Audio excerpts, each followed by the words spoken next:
Star group వారి enrich water సమర్పించు ధూమ్ ధామ్ ముచ్చట్లు షురు. చూస్తుంటే ఇక యుద్ధం తప్పేటట్టు లేదు కదా. అటు ఉగ్రవాదిగాలు సప్పుడు చేయకుంటే ఏమైతుంది? వాళ్ళు ఇంకా ప్లాన్ల మీద ప్లాన్లు, స్కెచ్ల మీద స్కెచ్లు వేసుకుంటాన్రట. అక్కడి మింట్రోలు కూడా కుత ఉడుకుకుంటా ఉత్తపచ్చిగా బాంబులేసే యుగురం పెట్టుకున్నారు. మరి మన జవాన్లేమన్నా సప్పుడే కూకుంటారా? అర్ధ గంటలనే ఉగ్రవాదిగాలను పొతం చేసిన వాళ్ళాయే. ఇక వీళ్లకు మల్లో మల్క ఎట్ల బుద్ధి చెప్పిండ్రంటే చూడాలి, మీరు చూడురి. అగ్గగ్గో చూసినవా మొగుల మీద ఎట్లా ఫైటింగ్లు అవుతున్నాయో. రాకెట్లు పేలిపోతున్నాయి, రాడార్లు సత్యనాశ అవుతున్నాయి, విమానాలు గుద్దుకుంటున్నాయి, నిప్పులు ఎగజిమ్ముతున్నాయి.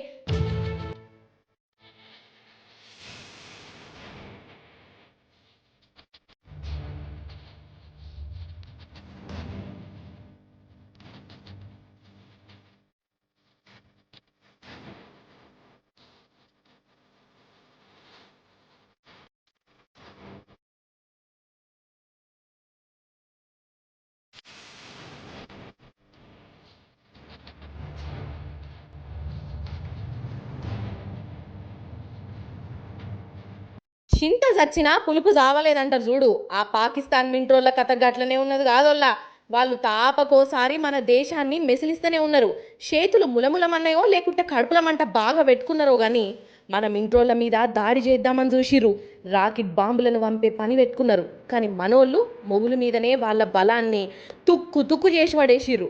ఇక పండ్ల పని పాకిస్తాన్కు మొగుల మీద ఉన్న రాడార్లు, కనెక్షన్లు, మిషన్లు గిషన్లు అన్నీ తుస్సుమనిపించిందల్లా మన సైన్యం.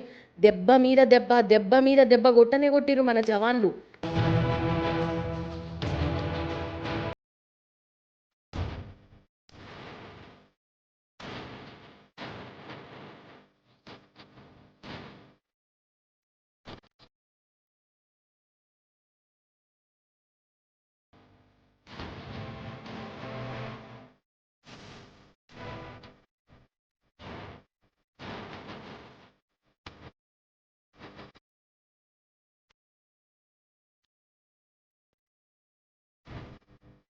అయితే మనం ఆపరేషన్ సింధూర్ను ఎట్లా చేసినాం?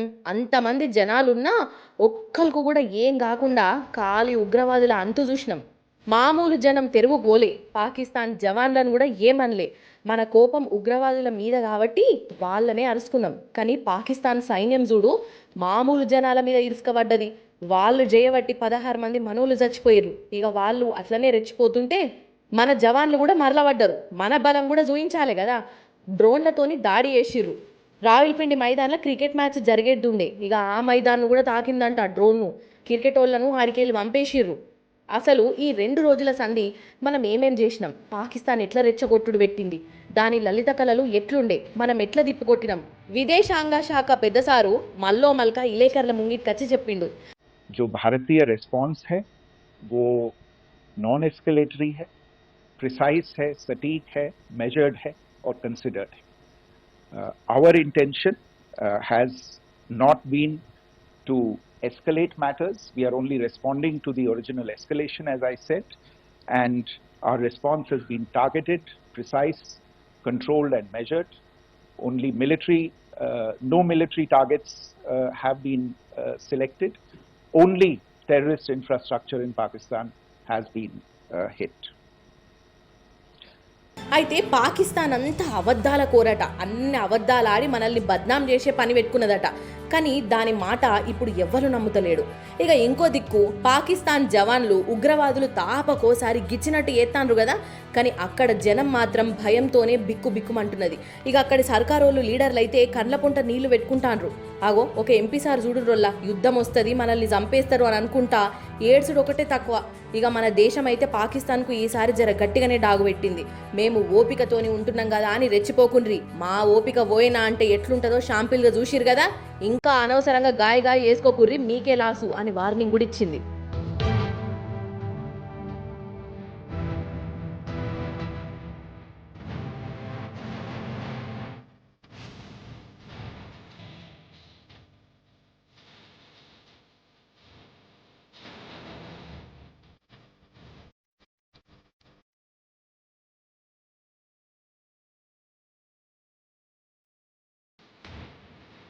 ఆపరేషన్ సింధూర్ను దేశమంతా మెచ్చుకుంటాంది.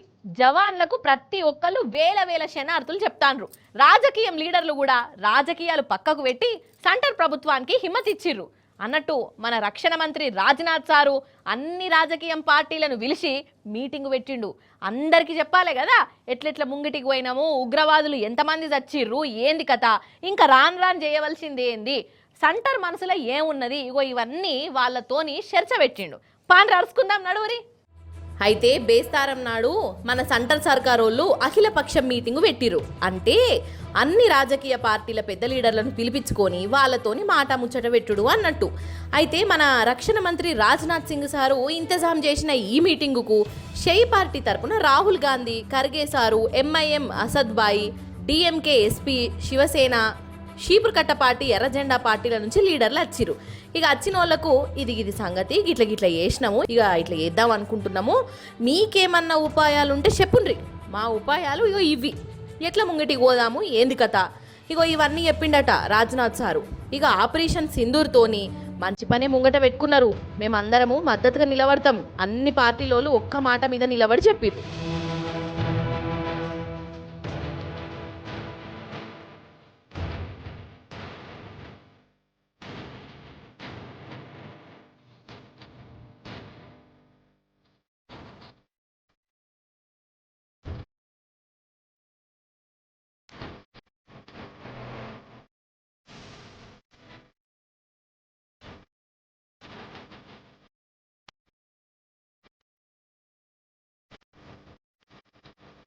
అయితే మనోళ్ళు చేసిన ఆపరేషన్ సింధూర్తోని దగ్గర 100 మంది ఉగ్రవాదుల మీదనే చచ్చిరట.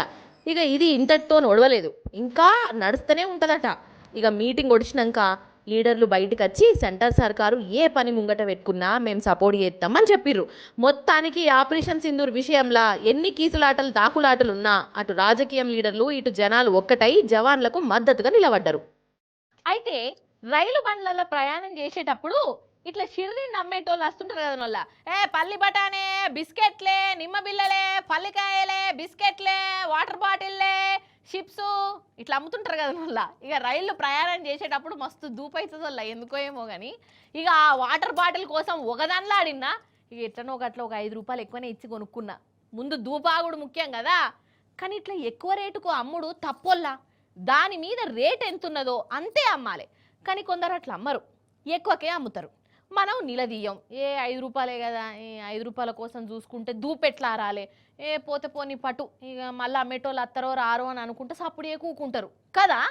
కానీ ఒక అన్న అట్లా ఊకోలే, ఫిర్యాదు చేసిండు. అటెన్కి ఏమైందంటే చూడాలి మీరు, చూడరు ఏమైంది. వాటర్ బాటిల్ అమ్మేటోళ్ళు ప్యాసింజర్ పెళ్లి చేసిర్రు, గదేనోళ్ళ పొట్టు కొట్టిర్రు.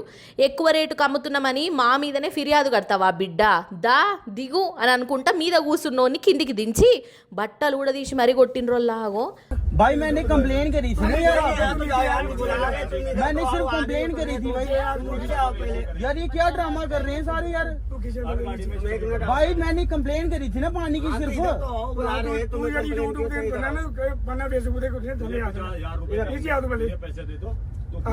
चल चल पटास को ऊपर चलो। भाई क्यों जाऊँ यार मैं बाहर,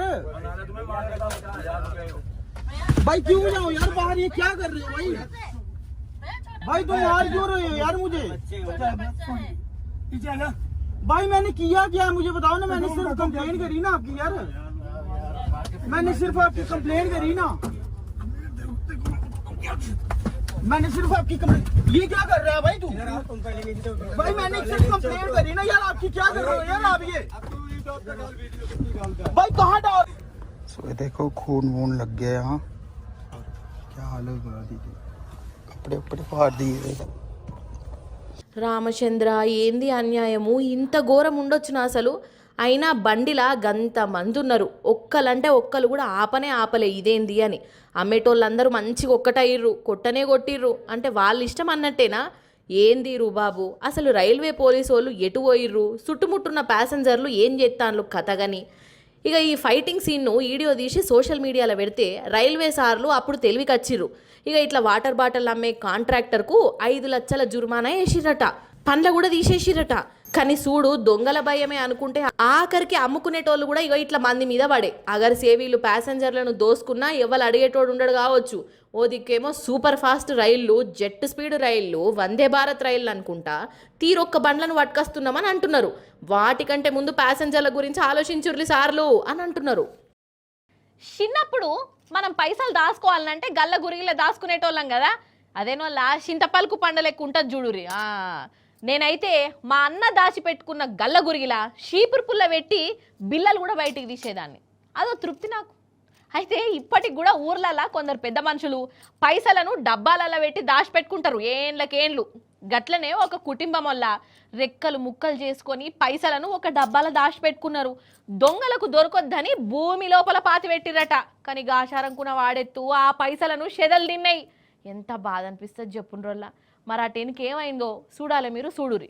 ఆగా చూసినావా 500 రూపాయల నోట్లు ఒర్రంగా చెదలు పట్టినాయి కదా. ఒక్కటంటే ఒక్కటి కూడా అక్కడికి వచ్చేటట్టు లేదు. అయ్యో పాపం, వీళ్ళని చూస్తేనే అర్థమవుతున్నది ఎంత గరీబోళ్ళో. వీళ్ళు తమిళనాడోళ్ళు, చదువు లేదు, కైకిలికి పోతారు, ఒక్కగానొక్క బిడ్డ. ఆ బిడ్డకు చెవిపోగులు గుట్టించేందుకు పైసా పైసా కూడా పెట్టి గల్లగురిగిలు వేసిర్రు. ఇక దాన్ని భూమి లోపల పాత పెట్టిరట. ఇక ఇంకా కొన్ని పైసలు జమ చేయాలని ఆ గల్లగురిగిని బయటికి తీస్తే ఏమున్నది, ఇగో ఈ కథ అయింది. నోట్లకు షెదలు పట్టిన ఊళ్ళో షెదలు. అరే ఎంత తక్లీఫ్ అనిపిస్తుందోళ్ళ. కడుపుకొచ్చింది కాదాయే, కాళ్ళకొచ్చింది కాదాయే. అయితే ఈ ముచ్చట గా లారెన్స్ మాస్టర్కి ఎరికైంది. ఎరికే కదా లారెన్స్, సినిమాలలో డాన్సరు. పాపం ఆయన చిన్నపాటి దానకర్ణుడట. అయితే వీళ్ళ పైసలు షెదలు పట్టినాయని ఎరకవుడుతోనే వాళ్ళని పిలిపించుకున్నాడు. చేతుల 1,00,000 రూపాయలు పెట్టి పంపిండు. ఇక ఇట్లా ఆసరేండోళ్ళ మెచ్చుకోవాల్సిందే కదా.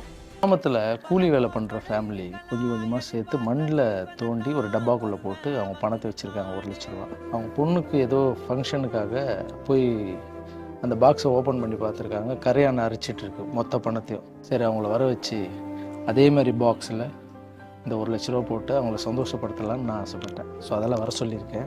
ராகவேந்திர அப்பா மடியில் வச்சுருவோம். அவங்க இதை திறந்து பார்த்து சந்தோஷப்படுத்தணும். ஏன்னா இது நான் கொடுக்கல, ராகவேந்திர அப்பா தானே கொடுக்குறாரு.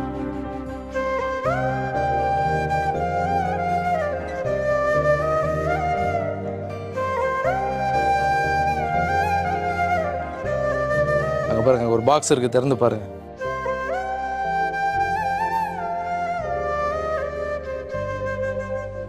உழைச்சிட்டு கஷ்டப்பாடுபட்டு எங்களை மண்ணாக்கிடுச்சுன்ற வார்த்தைகள் இருந்துச்சு. உழைப்புக்கு ஏற்ற மரியாதை நீங்க செலுத்திட்டீங்க சார். எங்க கண்ணீர் மழையை தொடச்ச ஆகவா சார், என்னைக்கு என்னென்றும் நல்லா இருக்கணும். நாங்க கனவால கூட நினைக்க முடியாத சந்தோஷம். நான் பண்ணல, எல்லாம் ராகவேந்திர சுவாமி, நம்ம கும்புற சுவாமி தான். నిజంగా కొందరి పోరల చేతులకు బండిస్తే రామచంద్ర అసలు శిగమూగినట్టే ఎత్తరోళ్ళ. బుయ్ బుయ్ బుయ్ అని అనుకుంటా సప్పుళ్ళు చేస్తా అంటారు, కట్టింగులు కొడతా అంటారు. ఇక ఇది చాలదని సైలెన్సర్లు మార్చి మరీ సప్పుడు చేసుకుంటా ఓవర్ యాక్షన్ చేస్తా అంటారు. అవసరమా అట్లా? మరి అట్లా చేస్తే ఏమొస్తుంది నాకు అర్థం కాదోళ్ళ. కాళ్ళు రెక్కలు ఇరగ్గొట్టుకున్నాడు తప్ప, అంతే కదా. మొన్న గిట్లనే ఒక పోరడు వాళ్ళ కాలేజీ ముందు బండి తీసుకొని షెకలు పడ్డాడు. గిట్ల గిట్ల కటింగులు చేసుకుంటా పందికి గుద్దిండు. మూతి పండ్లు రాలగొట్టుకున్నాడు. ఇక ఇప్పుడు తొర్రి పండ్లోడు అయ్యిండు. మంచిగా అయిందా? కటకున్నవారైతు. అయితే గిట్లనే వాళ్ళ బైకులతోని లలిత కళలు పడేటోళ్లకు బుద్ధి చెప్పిండ్రు. చూడుండ్రి. సైలెన్సర్లను మంచిగా వరిచిరు కదా. ఆడ రోలర్ కూడా రెడీగా ఉన్నది. Ready 1 2 3 start.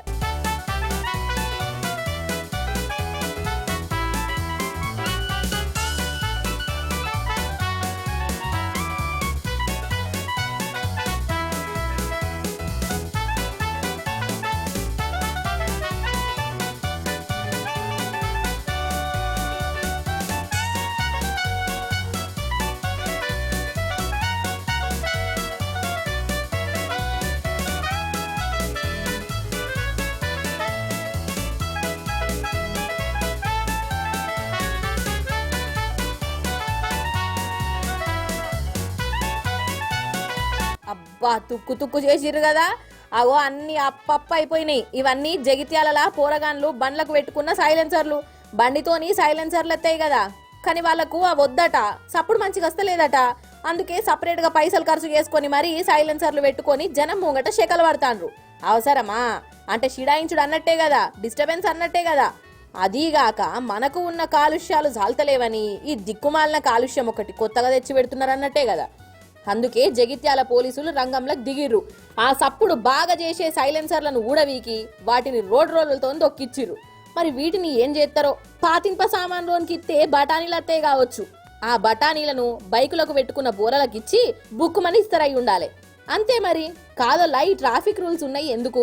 జనం పానాల కోసమే కదా. హెల్మెట్లు పెట్టుకోవాలి, స్పీడ్గా పోవద్దు, రాంగ్ రూట్లకు అస్సలు పోవద్దు అని పోలీసులు 1కి 10 మాటలు చెప్తారు. వాళ్ళ కోసమా?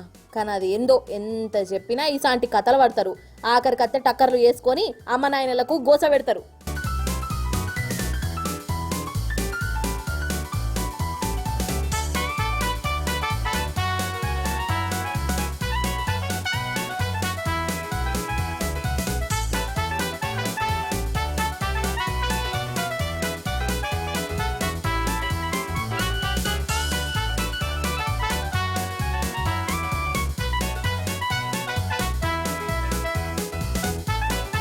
ఇగో నల్ల ఇప్పుడు మన ముచ్చట్లల్లా ఇంకో చిన్న ముచ్చట, లాస్ట్ ముచ్చట బాకీ పడ్డది. అదేందో చూసేస్తే ఓ చిత్తం అవుతుంది కదా నల్ల, చూడురి.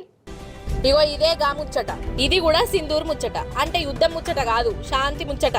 అయితే ఆపరేషన్ సింధూర్ పేరుతోని మన జవాన్లు ఉగ్రవాదులను పొతం పెట్టిరు కదా. ఇప్పుడంతా సింధూర్ అన్న పేరే మారు మోగుతున్నది. అయితే బీహార్లోనల్లా ఈ ఆపరేషన్ సింధూర్ జరిగిన నాడే ఇగో ఈ పాప పుట్టింది. ఇక ఇంకేమున్నది, ఈ పాప అమ్మనాయన బిడ్డకు సింధూర్ అని పేరు పెట్టి మన జవాన్లకు సెల్యూట్ చేసిరు. ఎంతో మంది కళ్ళల్లో ఆనందం చూపించిన సింధూర్ను మించిన మంచి పేరు ఈ దునియాలనే లేనే లేదు అని సంబరపడుకుంటా బిడ్డకు ఇగో ఇట్లా పేరు పెట్టుకున్నారు మురిపెంగా.